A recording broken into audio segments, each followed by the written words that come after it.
Let's talk Tanya for the 4th of Sivan.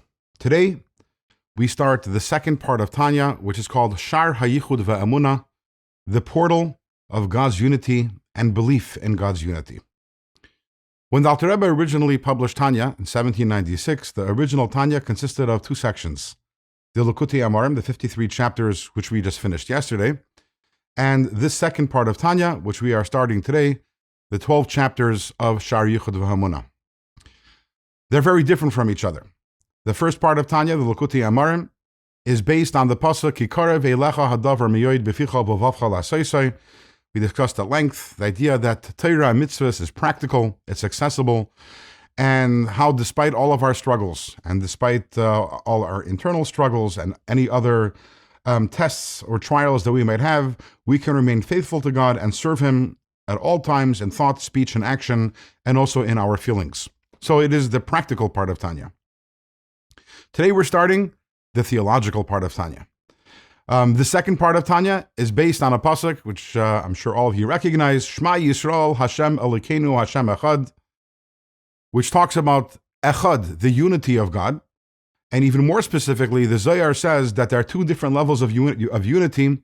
There's the Yehuda Ilah, a higher, more supernal level of unity, which is represented by the pasuk of Shema.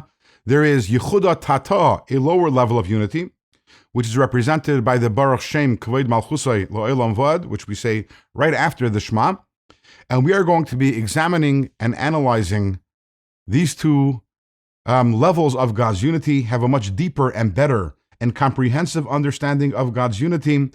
And this forms a bedrock of the philosophy and theology of Chabad Chasidism.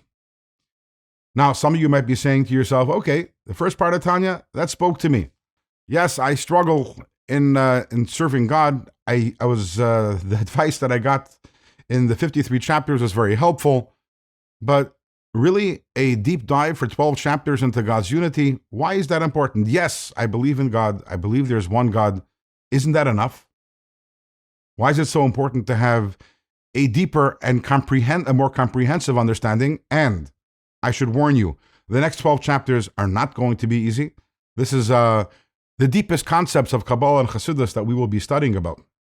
And the answer to this question, in order to answer this question, the Alter Rebbe gives us an introduction to the Shar Yichud VaEmunah.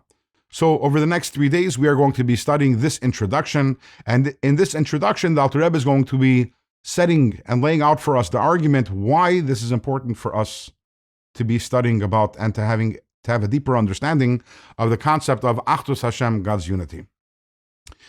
In this introduction, the Alter Rebbe starts off by talking about something actually which he already discussed in Likutei Amarim, which is that there are two different levels of love for God. There's a higher level of love, which is called Ahava B'Tanugim. It's a love which is characterized by pleasure.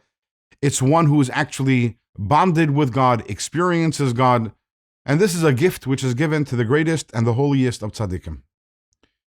For the rest of us, there is a second level of love, a lower level of love, and that is a love which is created through our contemplation. We think about God, we think about God's greatness, we think about God's love for us, and by doing so, we're able to actually generate and create a love and an emotional attachment with God. And this second type of love is the bedrock of the service of the average person. In tomorrow's Let's Talk Tanya, we are going to talk a little more about this second level of love, and then God willing, the day after that, we will circle back to our original question, and based on all this, we'll be able to understand why this entire conversation about God's unity is something which is important for us to study.